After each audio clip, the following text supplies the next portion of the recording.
Après le grand numéro de Marine Tondelier sur le patriarcat, la santé mentale, le manque de moyens et les explications X ou Y, à propos des crimes et de comment on va résoudre ça. Là, on a Sarah Knafo qui va mettre une claque à ce discours politique, qui va la remettre dans le droit de la raison. Marine Tondelier, elle veut quelque chose de simple, quelque chose qui marche, mais elle est contre toutes ces mesures fermes qui va fonctionner assez facilement. Donc maintenant, on va voir le premier extrait de comment Sarah Knafo met une claque à Marine Tondelier. Qu'est-ce que vous répondez quand Marine Tondelier dit, ben voilà, il y a une partie de l'échiquier politique qui propose des choses spectaculaires, extrêmement fermes, qui peuvent sembler extrêmement fermes, mais pas forcément très efficaces. Alors, je ne sais pas si on peut dire que ces éléments sont spectaculaires, mais en tout cas, puisqu'elle disait qu'elle cherchait des solutions qui fonctionnent et qu'elle essayait de se renseigner sur leur efficacité, il se trouve que sur les deux mesures qu'on a citées, elles présentent toutes les deux une efficacité. La première, celle du fichier public des agresseurs sexuels. Vous l'avez dit, je suis en ce moment à New York. C'est précisément aux États-Unis que c'est l'un des premiers pays qui a mis en œuvre cette publication des criminels sexuels, des crimes qui ont été commis sur des enfants, après un drame qui s'est déroulé à la fin des années 90 sur une enfant qui s'appelait Megan, qui avait 7 ans, et qui, à 7 ans, a été violée et assassinée par l'un de ses voisins, que personne dans l'entourage ne soupçonnait. On était en 97, et à ce moment-là, la maman de Megan dit « Si j'avais su quel était le passé de cet homme, ma fille serait toujours vivante. » Mmh. Pourquoi ? Parce que cet homme qui s'est installé dans leur voisinage était un pédocriminel qui avait décidé. Si lors de l'affaire avec, monsieur Barella, la famille de Liana aurait su que Barella avait même juste des plaintes, ça peut être pas mal d'avoir des plaintes. Parce que le problème, c'est qu'avec les fichiers publics, si on met que la condamnation, en France, bah, va avoir aucune condamnation. Le fichier, il va être vide parce qu'en France, on ne condamne pas assez. Donc ce qu'il faudrait, c'est soit qu'on condamne très vite, qu'on prend une affaire très vite, qu'on la condamne, soit où on met même les plaintes. Le problème avec les plaintes, c'est que demain, vous, si vous voulez, moi, je peux porter plainte contre vous. Bon, je vous connais pas, donc je vais pas porter plainte. Mais voilà, je peux porter plainte contre Sargnafo et dire qu'en fait, elle m'a un jour pointé une arme dessus et ça veut dire que potentiellement les gens pourraient chercher Sargnafo, voir ça et penser potentiellement que Sargnafo ait fait ça. Et la plupart du temps, les gens croient les victimes, ce qui est compréhensible. Pour autant, lors d'une fausse accusation, on pourrait avoir des problèmes relationnels sur des fausses attestations. Donc comment on pourrait régler ça, encore une fois? Ça serait de mettre une peine aux personnes qui mentent. Si un jour tu mens, tu as détruit peut-être la vie de quelqu'un, alors tu dois avoir la même peine que lui aurait dû avoir, voire peut-être 2 à 3 fois plus. Voilà, je pense que ça va être un petit moyen d'essayer de faire quelque chose avec la liste publique des condamnations. Soit on condamne très vite et bien, ça pourrait éviter qu'il y ait trop de personnes qui souhaitent mentir lors de plaintes. De refaire sa vie, était venu s'installer près de chez eux. Et comme le disent la plupart des criminologues, quand on est passé à l'acte et qu'on est pédophile, il y a une probabilité de l'ordre de 99% de réitérer, de recommencer, de violer de nouveau des enfants. Donc cet homme, malheureusement, est passé à l'acte de nouveau, a tué cette Mégane. Que s'est-il passé aux États-Unis? Un émoi collectif, comme on est en train de le connaître aujourd'hui en France, avec la tragédie de Liana. Et à la suite de cela, il a été décidé de publier un fichier de tous les criminels, donc de pédophiles, qui ont été sanctionnés par la justice, pas ceux sur lesquels portait un doute, mais ceux qui avaient été condamnés définitivement par la justice, pour les empêcher de pouvoir réitérer. Pourquoi un fichier public? Avec les photos, avec les noms, avec les crimes qui avaient été commis. Pour que chaque parent, dès lors qu'il a le moindre doute sur la présence d'un homme qui est à proximité de leurs enfants, que ce soit un professeur de sport, que ce soit un enseignant au collège, que ce soit un animateur, il n'y a pas l'équivalent du périscolaire, mais un animateur qui est au contact de jeunes enfants, que les parents puissent vérifier sur ce fichier si la personne sur laquelle ils ont un doute a déjà commis un tel crime. Et on peut dire que ça a sauvé des vies. Oui, ce fichier a sauvé des vies. Donc moi, ce que je propose pour la France, pardon, j'en finis par là. Ce que je propose pour la France, c'est qu'on ajoute à notre arsenal pénal une telle condamnation. C'est-à-dire que lorsque quelqu'un est condamné pour un crime sexuel sur un enfant, qu'il puisse être inscrit à ce fichier des agresseurs sexuels pour qu'on puisse le savoir. Et deuxième élément, là, pour ce qui est des procédures en cours, parce que dans le cas de Jérôme Barella, vous allez peut-être me dire qu'il n'avait pas été condamné par la justice, et c'est bien le problème, et j'espère qu'on en C'est reparlera. bien le problème. Dans ce cas-là, vous avez le fichier des agresseurs sexuels dont seules les forces de l'ordre ont la possibilité de l'ouvrir, le fameux FIGEIS. Sur ce fichier-là,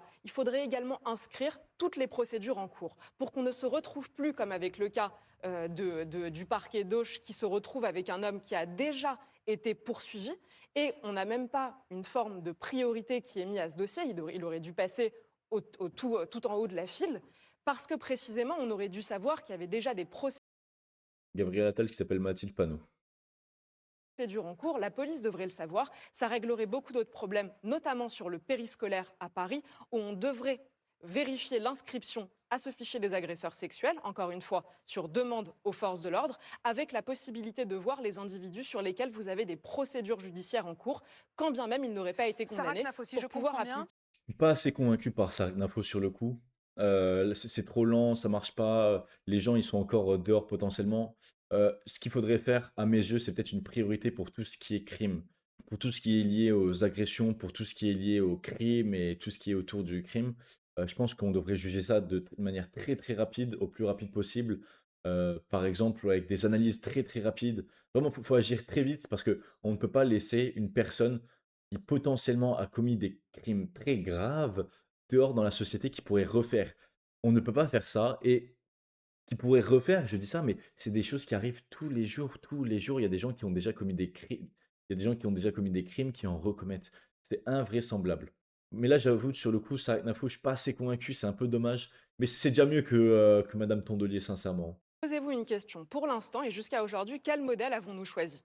On a choisi précisément celui dont vous venez de parler, à savoir le modèle de la réinsertion, en privilégiant à chaque fois dans les condamnations judiciaires tout ce qui permettrait au mieux Voilà, dis les termes, Nafou, dis les termes. aux criminels de se réinsérer. C'est une idéologie qu'on retrouve dans la justice déjà depuis les années 60 et 70, à savoir la prison serait criminogène, il faudrait mettre personne en prison parce que ce serait l'école du crime, et par conséquent, le rôle de la justice serait toujours la réinsertion des criminels. Mais les prisons n'ont Je jamais ne été le aussi pense pas. pleines, Je pense Sarah que le Knafo. rôle de Les la prisons n'ont justice, jamais été aussi pleines. mais ça n'a et les faits de délinquance n'ont jamais été aussi nombreux. Donc on a un grand paradoxe où les prisons sont pleines de criminels et où nos rues sont également pleines de coupables en liberté. Question de pourquoi est-ce que nous avons 200 000 individus en France alors que nous avons 80 000 personnes enfermées. On en a 200 000 qui ont été condamnés non pas à de la prison ferme, mais à de la prison avec sursis, ce qui pour un criminel est l'équivalent de la relaxe, à un bracelet électronique, à un... Mais les prisons n'ont Je jamais ne été le aussi pense pas. pleines, Je pense Sarah que le Knafo. rôle de Les la prisons n'ont justice, jamais été aussi pleines. mais ça n'a et les faits de délinquance n'ont jamais été aussi nombreux. Donc on a un grand paradoxe où les prisons sont pleines de criminels et où nos rues sont également pleines de coupables en liberté. Posez-vous la question de pourquoi est-ce que nous avons 200 000 individus en France alors que nous avons 80 000 personnes enfermées. On en a 200 000 qui ont été condamnés non pas à de la prison ferme, mais à de la prison avec sursis, ce qui pour un criminel est l'équivalent de la relaxe, à un bracelet électronique, à un rappel à la loi qu'on a rebaptisé pour enfumer les gens, on l'a rebaptisé un avertissement pénal, mais c'est la même chose. Donc vous avez 200 000 personnes qui ont eu des condamnations, mais qui ne se trouvent pas en prison. Je suis très content de Sargnafo. Elle se reprend vraiment sur cet extrait-là. Elle nous remet un coup de vérité, elle nous remet un coup d'incohérence dans l'État. Mais pourquoi il y a ça? La personne fait des crimes, fait des délits, et au final, elle ne se retrouve pas du tout en prison. Il n'y a rien, il y a pas de dossier, tout le monde s'en fout. Enfin, ça n'a pas de sens, l'État français, comment il est géré aujourd'hui, mais je suis pas étonné par la nouvelle culture qui s'installe depuis plusieurs années et qui va continuer à aller beaucoup plus loin. Là, en 2027, si LFI passe, je vous le dis, mais la nouvelle culture, ça sera: tu fais un crime, c'est pas grave, tu iras faire un stage de points, comme si tu venais de perdre ton permis, enfin, ça va être la même chose, c'est n'importe quoi ce qui va se passer si LFI passe, faites attention à ça, hein. Prison. Pourquoi? La poule et l'œuf. Parce que puisque la justice, gauchisée dans les années 60-70, a décidé que la prison était criminogène, alors elle n'a plus souhaité construire de places de prison. Dans les commentaires, j'ai une petite question, vous allez devoir me répondre, mais est-ce que vous pensez qu'une personne qui a réalisé les pires atrocités, qui a tué des personnes, a le droit d'être traitée de la même manière qu'une personne qui est suspectée ou on n'est pas sûr, etc., ou d'un innocent? Est-ce qu'une personne qui n'a pas respecté les droits de l'homme doit être défendue par justement les droits de l'homme? C'est une vraie question que je me pose. Moi, personnellement, c'est un non. Mais vous, qu'est-ce que c'est votre avis dans les commentaires? Prison. Aujourd'hui, on se retrouve avec une société dans laquelle la délinquance et le crime ont explosé. On n'a pas construit de place de prison, donc maintenant la justice nous dit mais on ne peut pas les enfermer puisqu'on n'a pas de place. C'est-à-dire que ces mêmes personnes qui nous ont dit parce que la prison est dangereuse, on ne peut pas en construire, se retrouvent aujourd'hui à nous dire désolé, on n'a plus la place où les mettre. D'où le chiffre que je propose de construction de 100 000 places de prison pour qu'on n'ait plus cette excuse de la place. Si un individu est dangereux, son rôle, le seul endroit où il doit se trouver, c'est derrière des barreaux. Et oui, la fermeté, c'est la seule Voilà, c'est bien, mais ça c'est normal ce discours. Et ça, cette personne est classée d'extrême droite, c'est un discours normal. Tu es dangereux, tu n'es pas avec les autres qui ne sont pas dangereux. On ne va pas mettre des loups autour de moutons. Non, bah non, c'est pas normal. chose qui est à même de ramener l'ordre dans la société. Le rôle de la justice, c'est de protéger la société. Avant de penser à la réinsertion des criminels, son rôle, c'est de garantir la paix civile, c'est de garantir la sécurité des innocents, parce qu'en enfermant les criminels, on libère des millions d'innocents. C'est ça la seule bonne philosophie et de la prison et de la justice. Mettre des individus dangereux hors d'état de nuire. Elle a tout à fait raison et je finirai presque par vous dire qu'un jour, peut-être que les criminels seront dehors et les gens innocents seront en prison pour être protégés des criminels. Troisième et dernier extrait dès maintenant avec tout ce qui est le périscolaire parisien.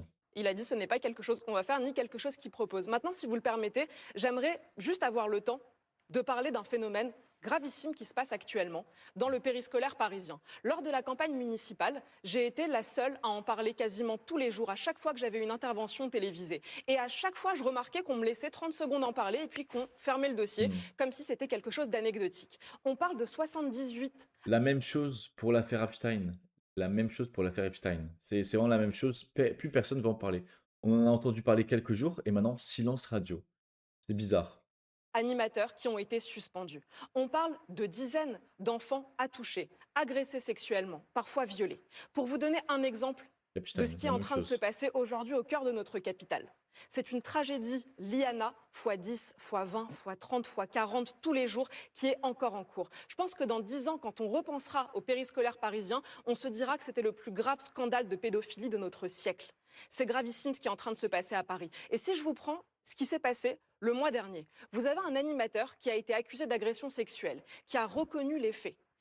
Je suis désolée de devoir utiliser ces mots crus, mais qui a été accusé de pénétration d'une enfant, d'une fille, avec une cuillère. Cet homme-là, la justice a requis contre lui un an de bracelet électronique et 2 ans de sursis. Ça veut dire que ce monsieur aujourd'hui est en liberté.